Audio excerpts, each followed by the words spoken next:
সমাবেশে পর্যায়ে বক্তব্য নিয়ে আসছেন বাংলাদেশ খেলাফত মজলিস নেত্রকোনা জেলা শাখার সাংগঠনিক সম্পাদক হাফেজ মাওলানা মাজহারুল ইসলাম। বক্তব্য নিয়ে আসছেন হাফেজ মাওলানা মাজহারুল ইসলাম।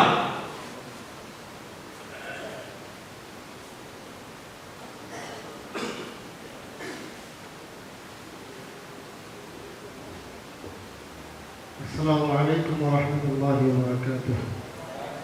نحمد الله العلي العظيم ونصلي على رسوله الكريم أما بعد فأعوذ بالله من الشيطان الرجيم بسم الله الرحمن الرحيم واعتصموا بحبل الله جميعا ولا تفرقوا.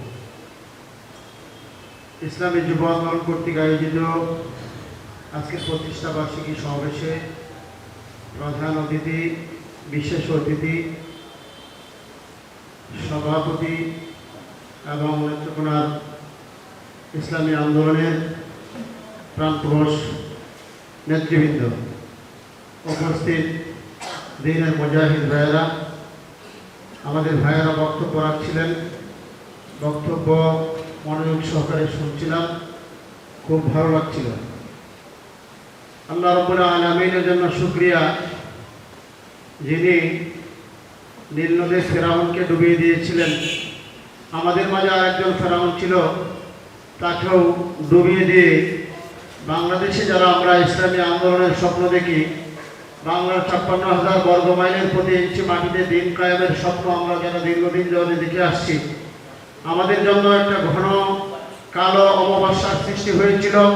সেই অমাবস্যাকে দূর করে দিয়ে নতুন সূর্যের উদয় যিনি ঘটিয়েছেন সেই মহান রব্বুল আলামিনের জন্য, এবং সেই ৫ই আগস্ট ২০২৫-এর পরে আজকের বাংলাদেশে আমরা যে একটা সৌন্দর্যতা দেখতে পাই, এমনকি আজকের এই মঞ্চেও আমার কাছে এত ভালো লাগছে, যেখানে জামায়াতে ইসলামীর নেতৃবৃন্দ রয়েছেন, কওমি গণনার নেত্রকোনা জেলার সর্বোচ্চ ওলামায়ে কেরামগণ রয়েছেন, ইসলামী আন্দোলনের ওলামায়ে কেরাম রয়েছেন। এক মঞ্চে বসতে পেরে আমাদের কাছে মনে হচ্ছে আমাদের স্বপ্ন পূরণ হতে আর বেশি দূরে নয়। আমরা এমন একটা মঞ্চ চাই নেত্রকোনায়, যে মঞ্চে বাংলাদেশের জামায়াতে ইসলামীর আমির ডক্টর শফিকুর রহমান সাহেব থাকবেন, যে মঞ্চে চরমুনার পীর সাহেব মহোদয় তারা থাকবেন, যে মঞ্চে মাওলানা মামুন হক সাহেব থাকবেন, যে মঞ্চে সাকাউদ্দিন হোসেন গাজী সাহেব থাকবেন, যে মঞ্চে মুফতি হারুন ইজাহার থাকবেন। এমন একটি মঞ্চ জাতীয়ভাবে ঢাকাতেও চাই, এমনকি আমরা যে নেত্রকোনায় আমরা জীবনযাপন করি, যেখানে আমরা ইসলামের স্বপ্ন দেখি, সেখানে আমরা এমন একটি মঞ্চ চাই। আজকের এই যুব আন্দোলনের প্রতিষ্ঠা বার্ষিকীর প্রতিষ্ঠা সমাবেশ থেকে আমরা আমাদের জাতীয় নেতৃবৃন্দের কাছে মেসেজ পৌঁছাতে চাই। যখন বাংলাদেশের মানুষ রিক্সার ড্রাইভার, অটোর ড্রাইভার, মাইক্রো ড্রাইভার, প্রাইভেট কারের ড্রাইভার, সর্বশ্রেণীর মানুষ যখন এই কথা বলতে চায় যে হুজুর আপনারা কবে এক হবেন, এটা বাংলাদেশের জনগণ দেখতে ছিল। এখন তো মনে হয় আপনারা খুব কাছাকাছি চলে আসছেন। আপনারা যদি চলে আসেন আমাদের দরবারে সবাই এক হয়ে, এইবার আমরা আপনাদেরকে ভোট দিব। আর আপনাদেরকে যদি ভোট দেয়, তাহলে আশা করা যায় বাংলাদেশে ইসলামী হুকুমত কায়েম হবে। আমরা আমাদের নেতৃবৃন্দকে বলতে চাই, আমাদের সেই আশায় যেন আপনারা আশাহত না করেন, আমাদের আশা যেন ভুল সৃষ্টি না হয়, আমাদের আশায় যেন আপনারা ধর্ম না করেন, আমাদের আশা যেন আপনারা ভেঙে না দেন। সারা বাংলাদেশের মানুষ আপনাদের দিকে তাকিয়ে রয়েছে।